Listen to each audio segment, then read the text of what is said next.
He stopped because the child looked cold and because stopping had become his quiet habit. What he did not know was that some encounters reopen old wounds of the heart, not to wound, but to offer shelter again, slowly, carefully, when both have learned what home truly means. The bus had been idling too long for a morning that cold. Steam gathered at its sides, thin and persistent, rising into the pale air like a breath that would not settle.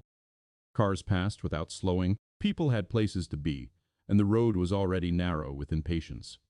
He noticed the child first. She stood near the open bus door, wrapped in a coat that had once been someone else's, her hands buried deep in the sleeves. She did not complain.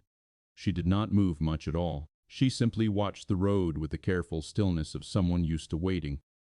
He pulled over without thinking much about it. That was how most of his decisions were made now, without ceremony, guided by a quiet sense of what needed doing. He turned off the engine, stepped out, and felt the cold settle immediately into his joints. The driver looked relieved when he approached. The problem was simple enough, though not quick, a stalled mechanism, stubborn with age. He knelt, worked with bare hands until they stung, listening more than speaking. The driver hovered, offered apologies that were waved away. Nothing was being lost that had not already gone.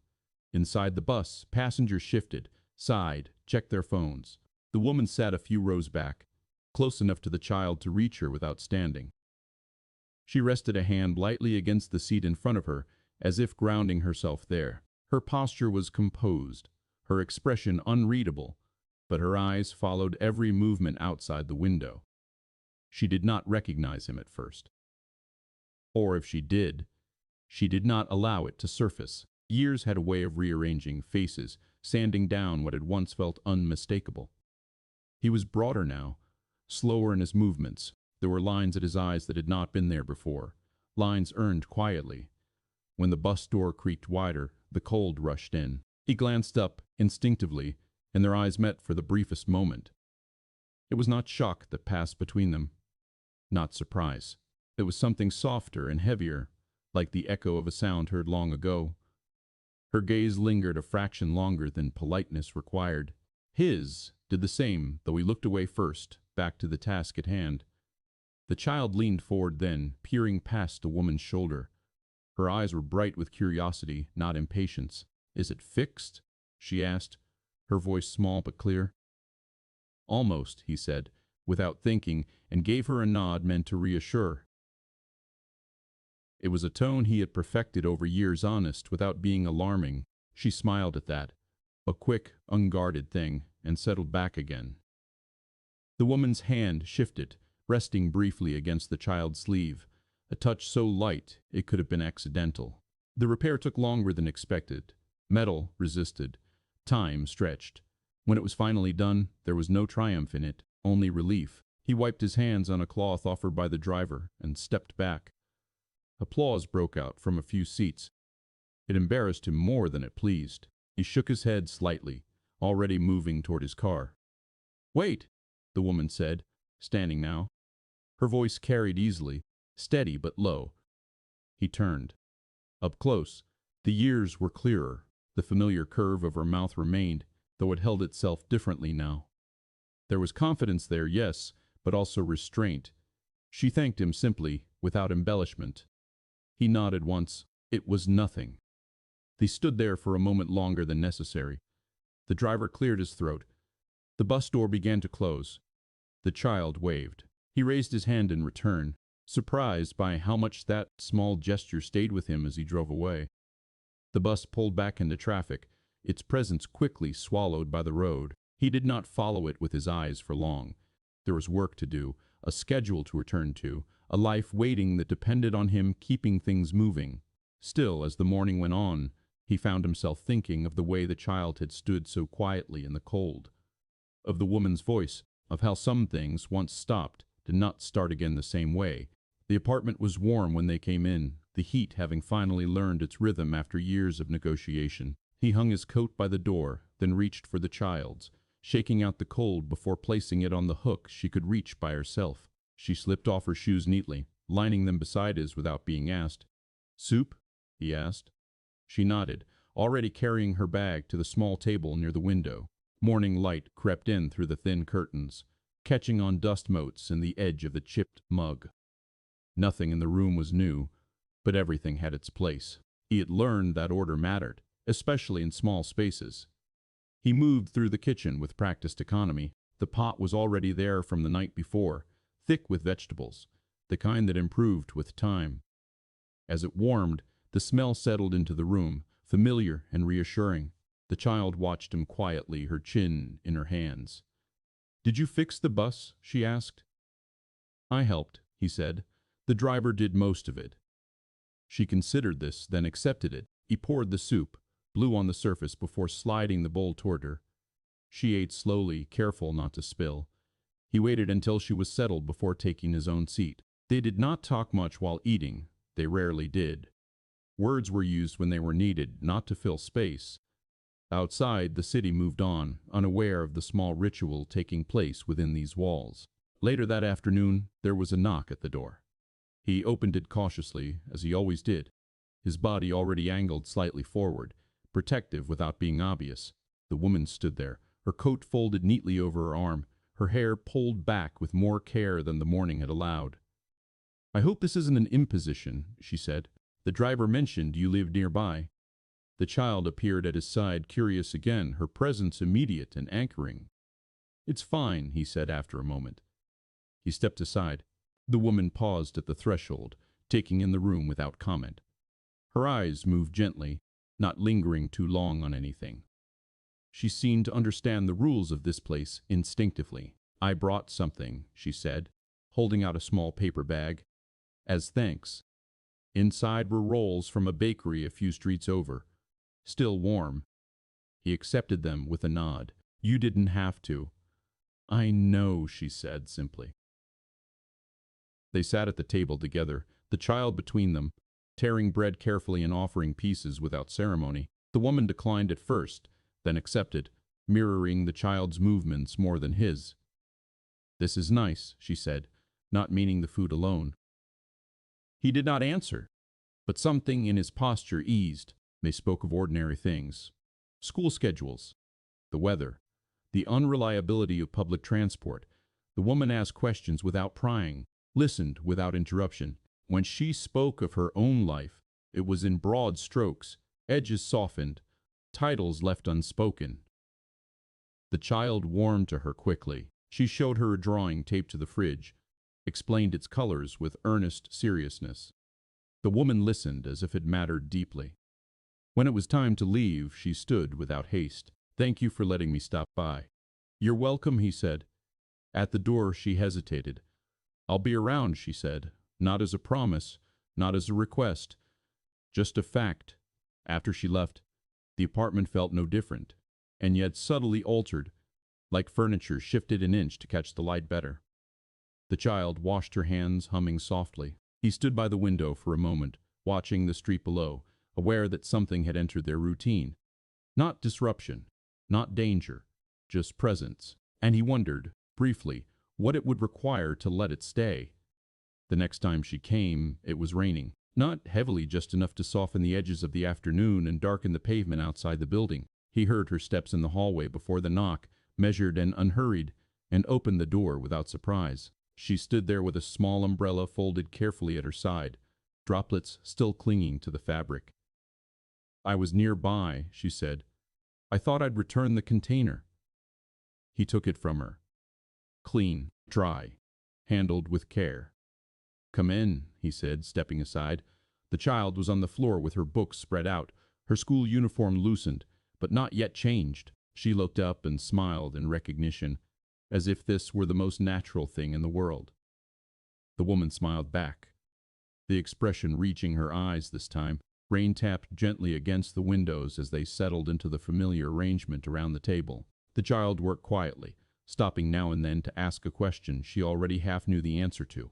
The woman answered when he did not, explaining patiently, never correcting too quickly, letting the child arrive at understanding on her own.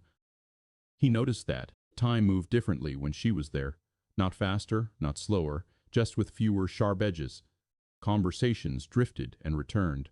Silences did not need explanation. She did not check her phone, When it buzzed once, she turned it face down without comment. She learned the rhythms of the apartment quickly. Where to place her cup, which chair creaked, when to speak, and when to simply be present. There was no sense of inspection in her gaze, no attempt to measure what he had built against what she knew of the world. He, in turn, noticed how she held herself when the child spoke, slightly inclined forward, attentive, as if the smallest words deserved room to breathe. He saw how she watched him, too, though she never lingered long enough to be intrusive. It was observation without expectation. Weeks passed like this, not in a rush, not in a blur, just one after another, marked by weather changes and small routines. She joined them for dinner sometimes, always asking first, always arriving with something simple: a bag of apples, a loaf of bread, once a small plant she placed by the window without ceremony. The child began to expect her, asked about her on days she did not come, set an extra place at the table without being told. "She listens," the child said once, as if that explained everything. He understood. One evening, as the child bathed, the woman stood at the sink beside him, drying a plate he had washed. Their shoulders nearly touched. The radio played softly from the other room, a station he had left on by habit. "You've done well," she said, not looking at him. He stiffened slightly. Praise was something he did not trust easily. "I've done what was needed," he replied. She nodded, accepting the boundary without offense. That's usually more than people realize. There were moments when the past pressed close, when a phrase she used echoed something once shared, when he caught the familiar line of her profile in the low light, but neither of them reached for it. The space between then and now was treated with respect. Late one afternoon, the child fell asleep on the couch with her head against the woman's side. The woman did not move. She sat perfectly still, one hand resting lightly against the child's back, her breathing careful. He watched from the doorway, struck not by the tenderness itself, but by how naturally it had come. No performance, no hesitation. When the child woke, she reached for the woman without opening her eyes, then smiled sleepily and sat up. "Sorry," she murmured. The woman smiled. "You don't need to be." It was then, watching the ease of it, that he felt the first quiet fear. Not of loss, but of change, of how easily something could begin to belong. The next time she came, it was raining. Not heavily, just enough to soften the edges of the afternoon and darken the pavement outside the building. He heard her steps in the hallway before the knock, measured and unhurried, and opened the door without surprise. She stood there with a small umbrella folded carefully at her side, droplets still clinging to the fabric. "I was nearby," she said. "I thought I'd return the container." He took it from her. Clean, dry, handled with care. "Come in," he said, stepping aside. The child was on the floor with her books spread out, her school uniform loosened but not yet changed. She looked up and smiled in recognition, as if this were the most natural thing in the world. The woman smiled back, the expression reaching her eyes this time. Rain tapped gently against the windows as they settled into the familiar arrangement around the table. The child worked quietly, stopping now and then to ask a question she already half knew the answer to. The woman answered when he did not, explaining patiently, never correcting too quickly, letting the child arrive at understanding on her own. He noticed that time moved differently when she was there. Not faster, not slower, just with fewer sharp edges. Conversations drifted and returned. Silences did not need explanation. She did not check her phone. When it buzzed once, she turned it face down without comment. She learned the rhythms of the apartment quickly. Where to place her cup, which chair creak, when to speak, and when to simply be present.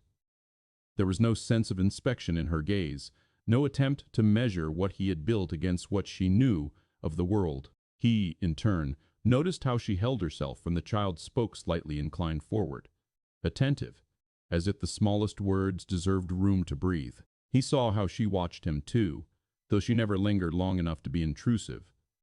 It was observation without expectation. Weeks passed like this, not in a rush, not in a blur, just one after another, marked by weather changes and small routines. She joined them for dinner sometimes, always asking first, always arriving with something simple: a bag of apples, a loaf of bread, once a small plant she placed by the window without ceremony. The child began to expect her, asked about her on days she did not come, set an extra place at the table without being told.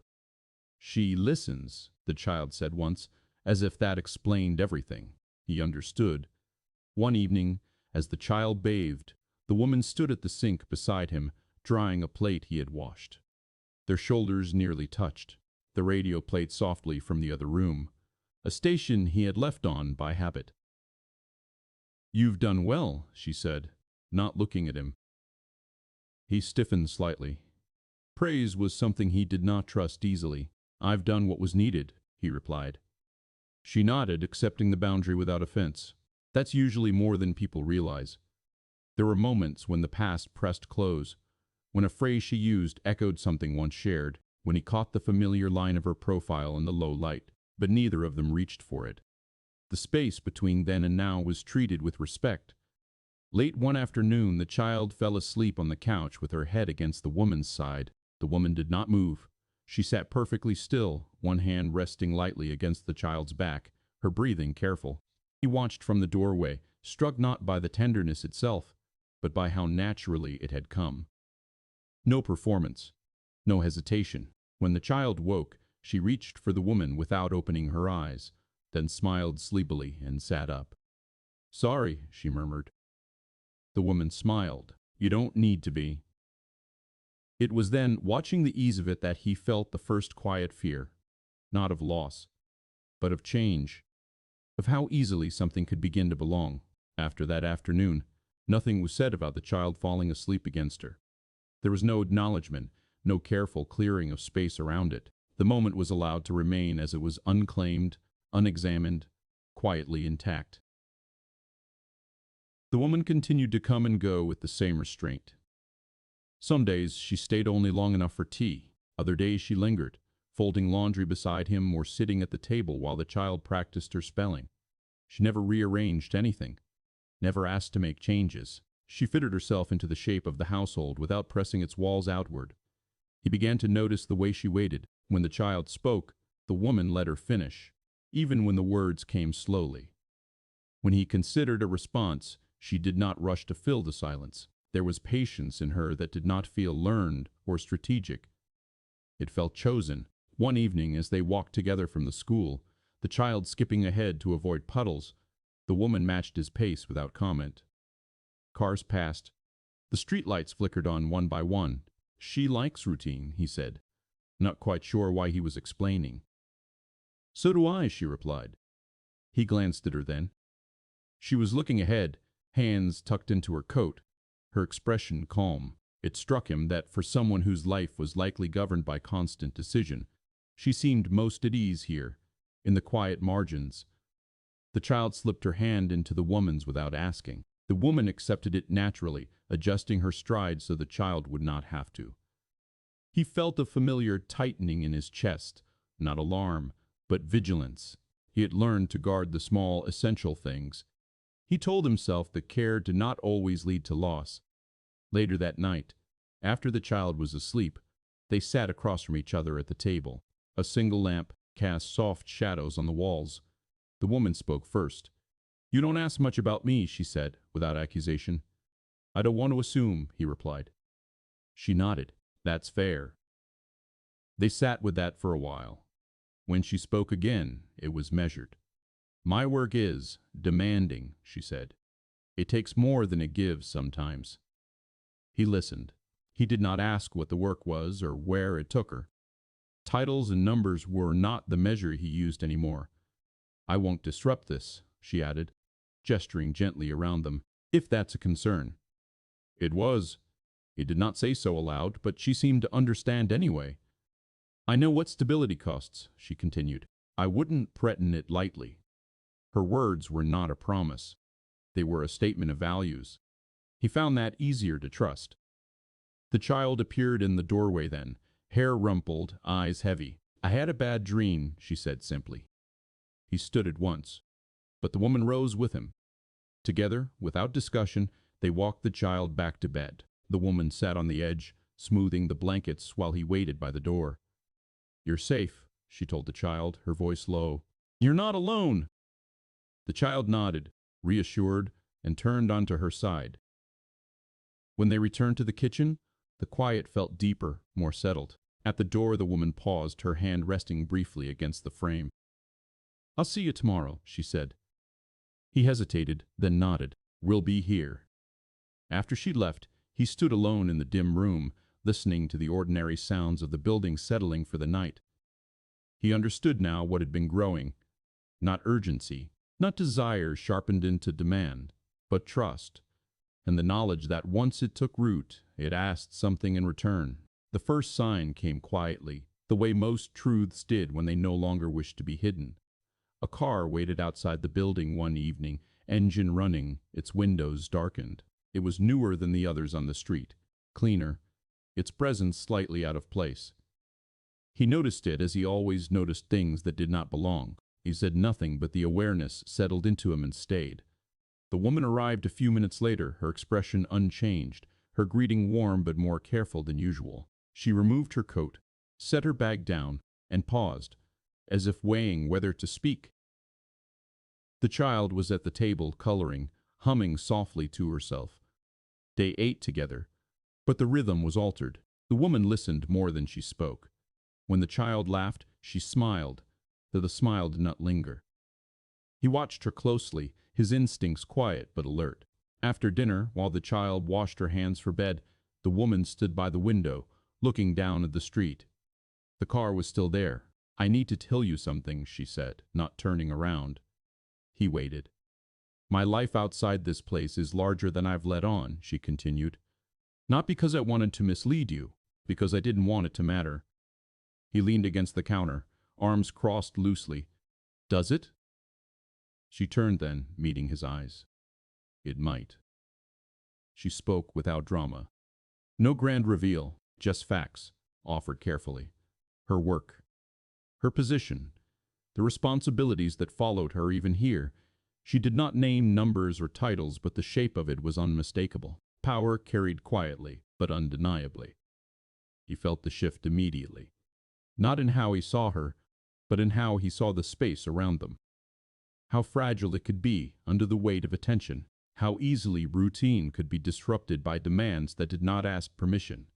When the child returned, ready for bed, he tucked her in with practiced motions. The woman stood back, giving room. The child reached for her anyway, fingers curling around hers. "Will you come tomorrow?" the child asked. The woman knelt beside the bed. "If it's all right." The child looked to him. He nodded once. "Yes," the child said, satisfied, and turned onto her side. Later, in the quiet of the kitchen, the air between the adults felt heavier. "I should have told you sooner," the woman said. "You told me when you were ready," he replied. "That matters." "What worries you?" she asked. He did not answer immediately. He thought of mornings, of school drop-offs, of how carefully built their life was, not for comfort, but for safety. "That she becomes a variable," he said finally. "That we do." The woman absorbed this without defensiveness. "I won't let that happen." He met her gaze. "You can't promise that." She nodded slowly. "No, I can't."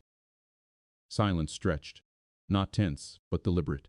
"I won't ask you to change anything," she said. "I won't push. And if staying means change anyway?" he asked. She considered this. "Then I'll decide whether staying is still the right thing." The answer unsettled him and reassured him at the same time. Over the next days, she came less often. Not abruptly, just with more space between visits. When she did come, she left earlier. The child noticed. "Is she busy?" the child asked one night, brushing her teeth. "Yes," he said. "Sometimes people are."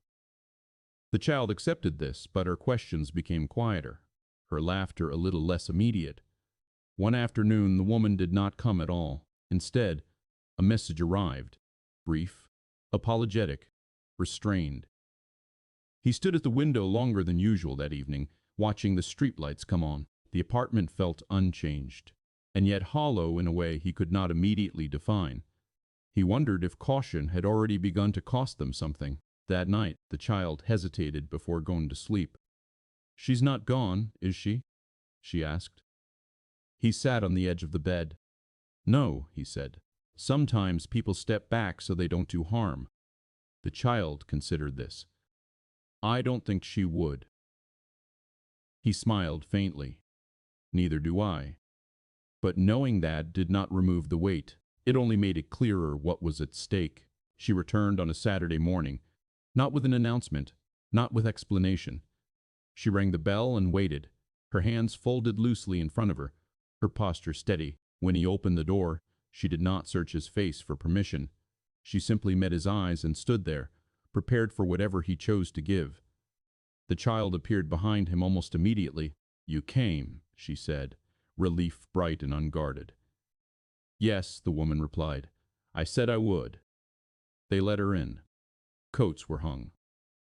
Shoes placed neatly by the door. The familiar rituals resumed, though each carried a new attentiveness, as if everyone understood that this morning mattered. They went to the market together, the three of them moving slowly between stalls. The child held the woman's hand, pointing out fruit she liked, vegetables she recognized. The woman listened, asked questions, accepted instruction. She did not reach for the best or the rarest. She chose what the child chose. At one point, the woman stepped aside to take a call. She moved several paces away, lowered her voice, and ended it quickly. When she returned, she offered no explanation. "I'm here," she said simply. That afternoon, while the child napped with a book resting open on her chest, the two adults sat at the table. Sunlight fell across the worn surface, highlighting marks left by years of use. He traced one absent-mindedly with his finger. "I need to be clear," he said. She nodded. "So do I." "My first responsibility is to her," he continued. "Not her happiness alone, her steadiness, her sense of what lasts." "I know," the woman said. "That's why I stayed away." He looked up then. "Staying away still affects her." "Yes," she said. It did. She did not defend the choice. She did not justify it. She only acknowledged the cost. "I won't disappear again without saying why," she said. "And I won't stay if my presence starts to fracture what you've built." "That means limits," he said. "Yes. And patience," he added. She smiled faintly. "I have learned some." He considered her then not as she might be in other rooms, other lives, but as she was here, seated across from him, hands wrapped around a chipped mug.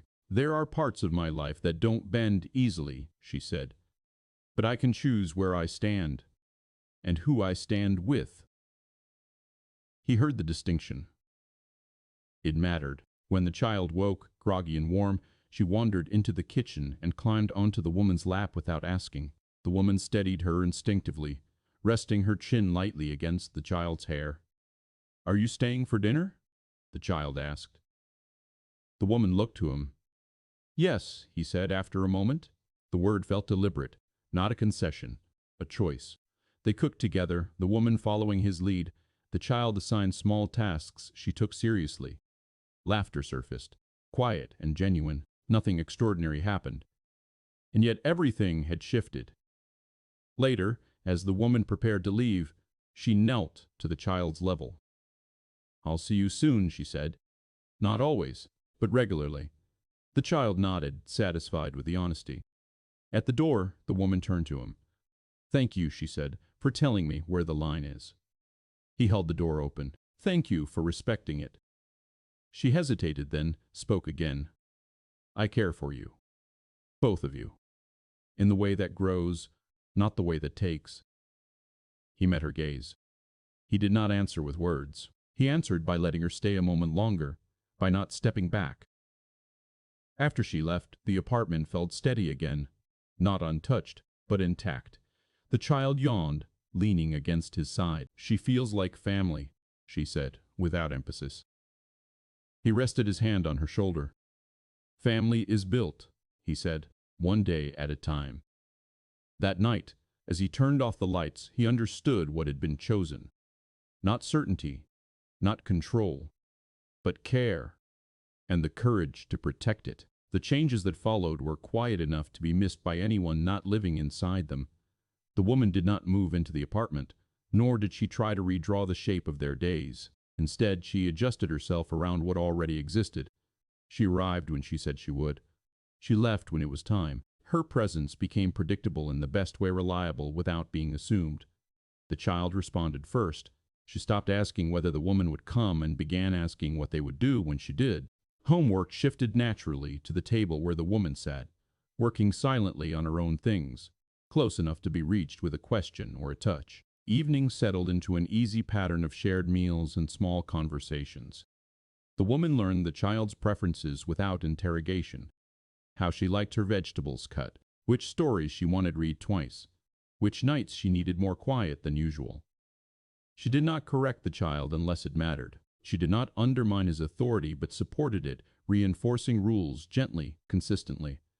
He watched this with a kind of guarded gratitude. There were mornings when the woman left early, before the child woke, and evenings when she arrived after bedtime. On those days, she stood in the doorway a moment longer, lowering her voice instinctively, as if the apartment itself deserved courtesy. "I'll be back tomorrow," she would say. And she was. Once, when the child fell ill with a fever that rose quickly and refused to break, the woman came without being asked. She arrived with medicine, with soup prepared elsewhere, but chosen carefully. With calm that steadied the room, she sat through the night, while he slept on the chair beside the bed, waking him only when it mattered. In the early morning, as the child finally rested easily, the woman covered him with a blanket. "He didn't have to stay," he said softly. "I wanted to," she replied. "That's the difference." It mattered. Gradually, the apartment absorbed her. A toothbrush appeared beside his. A scarf was left draped over the chair, not as a claim, but as evidence of return. The child took this in stride, as children did when safety was reinforced rather than threatened. One evening, they walked together through the neighborhood, the air mild, the streetlights already on. The child ran ahead, then circled back, confident they would follow. "She's steady," the woman said, watching her. "She needs to be," he replied. "So do you," she added. He considered this. "I've learned to be." "And I'm learning," she said, without irony. They stopped at a corner, waiting for the light. The woman did not reach for his hand. He reached for hers instead. It was a small gesture, unremarkable to anyone else, but it carried the weight of deliberate choice. She accepted it without tightening her grip, without surprise. At home later, as the child brushed her teeth, she looked at them both in the mirror. "You look like you belong here," she said to the woman. The woman smiled gently. "I feel like I do." The child nodded, satisfied, and returned to her routine. That night, after the child was asleep, they sat together on the couch, not speaking much. The closeness was no longer tentative. It was settled, careful, unforced. "I won't promise forever," the woman said quietly. "Only consistency." He turned to her. "That's all I need." Outside, the city moved on, unaware of the small, durable life being built behind a single lit window. Inside, there was no sense of arrival, only continuity. A life that held. The evening came in gently, without announcement. The child sat on the floor near the window, building something out of pieces that had long since lost their original purpose. Outside, the sky shifted through its quiet colors, the last light thinning between the buildings. The apartment was calm in the way it only became at the end of a full day. The woman stood at the stove, stirring slowly, careful not to rush the meal. He set the table, placing the plates where they had always gone. Nothing had been rearranged. There was no need. The child looked up. "It smells good." "It's almost ready," the woman said, glancing over her shoulder. They ate together, unhurried. Conversation rose and fell naturally. The child spoke about her day, about a classmate who had shared a pencil, about a question she had not known the answer to but planned to ask tomorrow. Both adults listened. Neither interrupted. Afterward, the child washed her hands and went to change for bed. The woman wiped the table. He rinsed the dishes. They worked side by side, close but not touching, comfortable in the shared rhythm. Later, as the child brushed her teeth, she paused in the doorway. "Can you both come?" she asked. They did. They sat on either side of her bed while she settled under the covers. The woman read aloud from a book the child had chosen, her voice steady, unadorned. He listened from the chair, watching the way the child's breathing slowed, the way her hand relaxed against the blanket. When the story ended, the child reached out and took each of their hands, holding them briefly. "Good night," she said. "Good night," they answered. They stayed until she slept. In the living room afterward, the lamp cast a soft circle of light. Outside, the street was quiet. The woman gathered her coat, then paused. "I don't need more than this," she said. "Not as reassurance, but as truth." He nodded. "Neither do we." She smiled then, not wide, not triumphant, just present. At the door, she turned once more, looking back into the small, ordinary room. "I'll see you tomorrow," she said. "We'll be here," he replied, after she left. He turned off the light and stood for a moment in the quiet. The apartment felt complete, not because it was full, but because it was held. In the bedroom, the child slept easily, her face turned toward the wall, her breathing even. He adjusted the blanket once, then stepped back. Outside, the city continued on. Inside, the night settled, and in that evening light there was no longing left unmet. Only home.